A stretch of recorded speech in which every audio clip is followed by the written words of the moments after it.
اللہ اللہ اللہ۔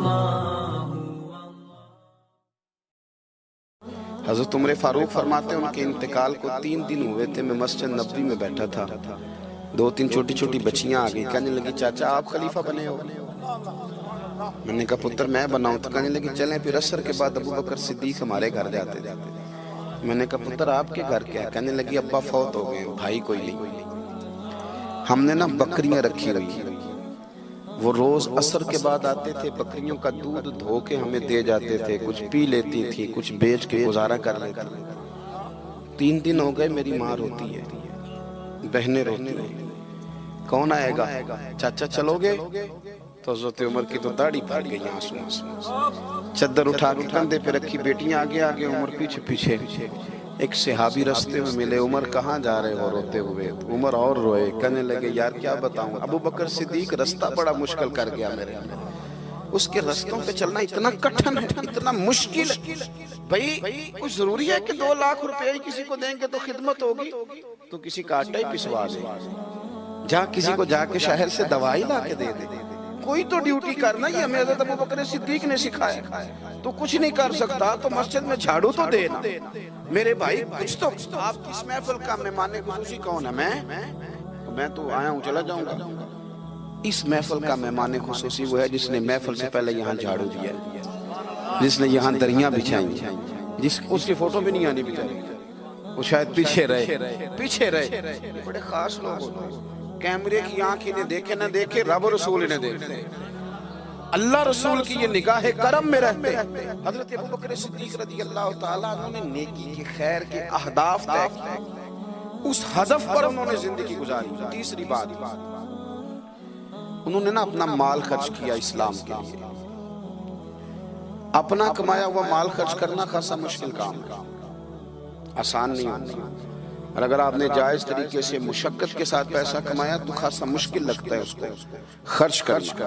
حضرت ابو بکر صدیق رضی اللہ تعالیٰ عنہ نے مال خرچ کیا، اور کس طرح خرچ کیا کہ جب حضور نے اشارہ کیا، جب اشارہ کیا، مسجد نبی بننے کی بات آئی تب بھی خرچ کیا، جہاد کی بات آئی تب بھی خرچ کیا۔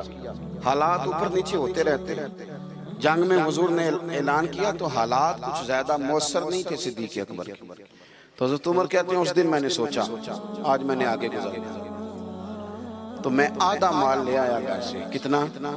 زکوٰۃ کتنے فیصد ہے؟ بول کے بتائیں، جوان کیوں نہیں بول رہے؟ کتنے فیصد؟ زکوٰۃ 2.5% ہے، 2.5%، 100 میں سے 2.5 روپے۔ حضرت عمر کتنے لے آئے؟ 50 روپے 100 میں سے۔ یہ بڑا مشکل کام ہے، 2.5% دیتے ہیں تو لوگ کئی حساب کرتے ہیں، اور 50% یعنی آدھے پیسوں کو تھوڑا نہ سمجھیں آپ۔ حضرت عمر بہت زیادہ پیسے لے کے آئے، 50%، گھر کی ہر شے آدھی کر کے لے آئے۔ اور آپ فرماتے ہیں میرے حالات بڑے اچھے تھے ان دنوں، اور ابو بکر صدیق کے معاملات کا مجھے پتہ تھا، تو میرے دل میں خیال آیا کہ آج نہ میں نے ابو بکر سے آگے گزر جانا۔ کہتے ہیں جا کے میں نے مال رکھا، اتنی دیر میں صدیق اکبر بھی آ گئے۔ کہتے ہیں جواب تو چلو جو ہونے تھے وہ ہونے ہی تھے، حضور نے جو دونوں سے سوال پوچھے نا، ان سوال ہی بڑے انفرادی تھے۔ مجھ سے حضور نے پوچھا کیا لے کے آئے ہو؟ ادھر دیکھو جوانوں، کیا لے کے آئے ہو؟ میں نے عرض کی حضور آدھا۔ مجھ سے پوچھا کیا لے کے آئے ہو؟ میں نے کہا حضور آدھا لے آیا ہوں۔ پھر غور کرنا، پوچھا کیا لائے ہو؟ اور ابو بکر صدیق سے پوچھا گھر کیا چھوڑ کے آئے ہو؟ آپ دیکھیں سوالوں میں ہی فرق ہے، مجھ سے پوچھا جا رہا ہے کیا لائے ہو، اور ان سے پوچھا کیا، اور ان کا جواب بھی بڑا انوکھا ہے۔ اس سوال کا جواب تھا حضور کچھ نہیں چھوڑا، سارا لے کے آیا ہوں۔ جواب یہ تھا، آپ سوال پوچھتے ہیں نا کہ ختم ہو گیا کھانا، تو کہتے نہیں ختم ہو گیا۔ حضرت صدیق اکبر سے پوچھا کیا لائے ہو، کیا چھوڑ کے آئے ہو؟ انہیں کہنا چاہیے تھا کچھ بھی نہیں۔ حضور نے فرمایا کیا چھوڑ کے آئے ہو؟ کیا جواب ہے، کیا حسن ہے، گویا وہ کہہ رہے ہیں کہ ہم کو لوارث تو نہیں نا بھئی، کیا چھوڑ کے آئے ہو؟ تو عرض کرنے لگے حضور گھر بھرا ہوا ہے، اللہ بھی چھوڑ آیا ہوں، اللہ کا رسول بھی چھوڑ آیا ہوں، رب رسول کا نام ہے نا میرے گھر میں۔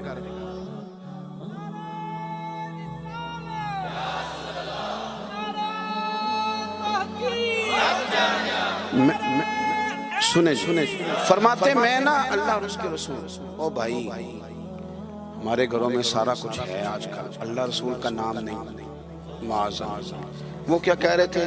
جھاڑو پھیر کے ہر شے لے آئے، پر گھر میں اللہ رسول کا نام، اللہ رسول کا ذکر میرے گھر میں ہے۔ تو آپ نے کبھی کسی کتاب میں یہ پڑھا ہے یا کسی عالم نے بتایا کہ اس کے بعد حضرت صدیق اکبر معاذ اللہ کنگال ہو گئے تھے؟ وہ تو پھر مالا مال تھے، اس کے بعد بھی کئی دفعہ دیا۔ وہ سبق بتا رہے ہیں، سبق ہمیں کہ رب رسول کے نام پہ سارا کچھ بھی لٹا دو گے نا تو گھر میں اللہ رسول کا نام ہونا چاہیے، بڑی برکتیں اللہ عطا فرمائے۔ ہم نے نا دولت تجوریوں میں بھر کے رکھی ہے، جو اصل دولت تھی اللہ رسول کا ذکر، اس سے ہم تھوڑے سے پیچھے۔ اب حدیث پاک سنیں، ہر بندہ حضرت صدیق اکبر کی عظمت بیان کرے گا اپنے علم کے مطابق، فہم کے مطابق، لیکن ان کی شان تک کون پہنچ سکتا ہے؟ حضرت ابوبکر صدیق رضی اللہ تعالیٰ عنہ کی شان میں بڑی حدیثیں ہیں، لیکن میں اس حدیث پہ آ کے ٹھہر جاتا ہوں، طبیعت جم جاتی ہے کہ یار یہ کیا معاملہ ہے۔ نبی پاک علیہ السلام نے فرمایا لوگو میرے پاس جس کے بھی پیسے آئے ہیں نا میں نے امانت سمجھ کے خرچ کیے، لیکن جب ابوبکر صدیق کے پیسے آئے میں نے اپنے سمجھ کے خرچ کیے، اپنے سمجھ، فکر کوئی نہیں، جہاں مرضی لگا، اپنے سمجھ کے خرچے۔ آخری باتیں آپ کی خدمت میں عرض کر رہا ہوں۔ ایک تو پہلے صاحب سے عرض کیا کہ سچ سچ ہی ہوتا ہے، حق وہ حالات دیکھ کے نہیں بولے، وہ ضمیر کی آواز سن کے بولے۔ دوسری بات ہدف طے کریں نیکی کا، یہ کام میں نے کرنے، آپ ہدف طے کریں، اللہ مدد کرے۔ تیسری بات میرے عزیز، حضرت ابوبکر صدیق نے مال خرچ کیا۔ مال جو ہے نا، نبی پاک علیہ السلام نے فرمایا، اعلیٰ حضرت نے فتاوی رضویہ میں حدیث لکھی ہے کہ آخری دور میں دین کا کام بھی درہم و دینار سے ہوگا، پیسوں سے کام ہوگا۔ آپ کو ادارے بنانے ہیں، مساجد بنانی ہیں، کتابیں چھپوانی ہیں، تو کس طرح چھپیں؟ اپنا مال ہم نے یہ ذمہ دے دیا امیروں کو کہ امیر خرچ کریں گے، حالانکہ ہم نے وہ حدیثیں نہیں پڑھی کہ ایک صحابی کلو کھجورے لے کے آ گئے اور مسجد نبوی میں مال کا ڈھیر لگا ہوا تھا، تو حضور نے فرمایا یہ کلو کھجورے نا سارے مال کے اوپر بکھیر دو، جتنا سب کو ثواب ملے گا اتنا اس 1 کلو والے کو ملے گا۔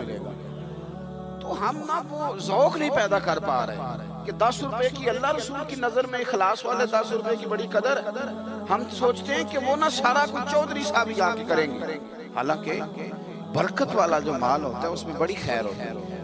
آخری بات جو بڑی ضروری ہے اس پر غور کریں، فیصلے زندگی میں جب بھی کریں انصاف پر مبنی کریں، محبت دیکھ کے فیصلہ نہ کریں۔ محبت اور ہوتی ہے، قابلیت اور ہوتی ہے۔ مجھے پر ہونا یہ فطری بات ہے، لیکن اس کا قابل ہونا یہ ایک الگ بات۔ ہر باپ کو اپنے بیٹے بیٹی سے محبت ہوتی ہے، یہ فطری تقاضا ہے، لیکن وہ قابل بھی ہو یہ ضروری نہیں ہوتا۔ حضرت صدیق اکبر کے اپنے بیٹے موجود تھے، وہ جاتے وقت کسی کو بھی خلیفہ بنا دیتے، موجود تھی ان کی اولاد، مسلمان تھی، کلمہ پڑھتی تھی، صحابی تھے، 4 نسلیں صحابی حضرت صدیق بنا سکتے تھے نا۔ اور حضرت عمر نے تو کبھی ایسا نہیں کیا کہ تحفے بھیجے ہوں، دوستی بڑھائی ہو، بلکہ وہ تو کہتے ہیں کہ ہماری تو نیکیوں میں آگے گزرنے کی دوڑ ہی لگی رہی، ساری معاملہ دوڑ میں رہا۔ لیکن حضرت ابوبکر کا فیصلہ دیکھیں، جب وقت وصال آیا آپ نے فرمایا عمر کو بلاؤ، ساری چیزیں وصیتیں نصیحتیں کی، سب کچھ حضرت عمر کے سپرد کیا۔ لوگوں نے کہا کہ ابوبکر صدیق یہ تو بڑے سخت آدمی ہیں، آپ ایک سخت گیر آدمی کو بنا کے جا رہے ہیں۔ تو نبی پاک صلی اللہ علیہ وسلم کے غلام نے کیا جواب دیا؟ فرمانے لگے میں اس وقت دنیا سے جا رہا ہوں، اس موقع پہ بڑا جھوٹا آدمی بھی سچ بولنے لگا، میں جب اللہ رسول کی بارگاہ میں جاؤں گا تو مجھ سے پوچھا جائے گا کہ امت کے بارے میں کیا فیصلہ کر کے آئے ہو، تو میں کہوں گا امت میں جو سب سے بہترین تھا اسے امت کا سربراہ بنا کے آیا۔ ہم لوگوں نے نا فیصلے میرٹ میں نہیں کبھی، الیکشن ہو رہے ہیں، فلاں کام ہو رہا ہے، ووٹ کس کو دینا ہے، کہتے ساری برادری ادھر ہے۔ برادری کو چھوڑیں، یہ بتائیں سچ کدھر ہے، حقیقت کدھر ہے؟ وہ کسی اور برادری کا بندہ الیکشن لڑ رہا ہے تو وہ بندہ اگر ٹھیک ہے تو ٹھیک ہے، پھر آپ برادری نہ دیکھیں، پھر تو شخص دیکھیں کہ وہ صحیح جا رہا ہے۔ حضرت عمر کے فیصلے ہمیشہ میرٹ ہے، حضرت ابوبکر کے فیصلے ہمیشہ میرٹ ہے، حضرت عثمان غنی، مولا علی شیر خدا، ان لوگوں کے فیصلے ہمیشہ حق کی بنیاد حضرت عمر کو بنا کے گئے. میں نے دوستوں سے کہا تھا اس سال, میں نے کہا تھا کہ حضرت عمر کے حالات پر زیادہ کتابیں ہیں, ان کے واقعات زیادہ ہیں, چونکہ انہیں وقت زیادہ ملا نا 10-11 سال. حضرت ابوبکر صدیق کو تو 2 سال ملے, لیکن ان کی خلافت کو مضبوط حضرت ابوبکر صدیق نے کیا. سارے فتنوں کا سر کچل کے خلافت سجا سوار کے حضرت عمر کو دی. اب یہ جو حضرت عمر نے اتنی پھیلا دی خلافت اور اتنا بڑا کام کر دیا دین کے لیے کہ 24 لاکھ مربع میل پہ پھیل گیا سارا کچھ, تو حضرت سیدہ عائشہ صدیقہ رضی اللہ تعالیٰ عنہ کہتی میری گود میں سر تھا مدینے والے حبیب کا, اور آسمان پہ ستارے نور بھرے چمک رہے تھے. میں نے عرض کی حضور آسمان کے ستاروں کے برابر بھی کسی کی نیکیاں ہیں. اب حضرت عائشہ کا عقیدہ بھی سمجھے, انہیں پتہ ہے کہ نبی کریم کو پتہ ہے کہ آسمان پہ ستارے گرے, اور کوئی امتی چھپ کے بھی نیکی کرے تو حضرت عائشہ جانتی ہیں کہ اس نیکی کو بھی مدینے والے جانتے ہیں. کہا کسی کی اتنی نیکیاں بھی ہیں جتنے آسمان پہ ستارے ہیں, تو حضور نے فرمایا ہے نا. حضرت عائشہ بڑے تجسس میں تھی, خیال تھا شاید میرے والد کا نام لے. کس کی؟ تو حضور نے فرمایا فاروق اعظم کی. بیٹیوں کا باپ سے پیار, تو کہتے میں نے فوراً عرض کی حضور میرے والد کا کیا حال ہے, ان کا بھی تو عالم بتائیں نا. تو نبی پاک نے فرمایا عائشہ عمر کی زندگی بھر کی نیکیاں ہوں تو ابو بکر کی ایک نیکی کا مقابلہ نہیں کرتی. اب بات کو سمجھے کہ کتنا مضبوط ہے وہ شخص, کتنا مضبوط ہے کہ حضرت فاروق اعظم رضی اللہ تعالیٰ عنہ کے خیر کے کاموں میں بھی درجہ جناب صدیق اکبر کا زیادہ ہے. ہدف طے کریں, مہربانی کریں زندگی کو ضائع نہ کریں. لمحات بڑے ضائع ہو گئے, اور ثابت کرنے کی بھی کوشش نہ کریں کہ ہم صحیح چل رہے ہیں. ہم چلتے رہیں, وقت خود بخود ثابت کر دے گا. وقت ثابت کر دیا کرتا ہے کہ جناب یوسف بے گناہ بھی ہیں اور سچے بھی ہیں, اور وقت ثابت کر دیا کرتا ہے کہ وہ مصر کے جیل خانے کے نہیں, مصر کے تخت کے وارث ہیں. تو آپ کام کریں, کوشش کریں, دین کے لیے آگے بڑھیں.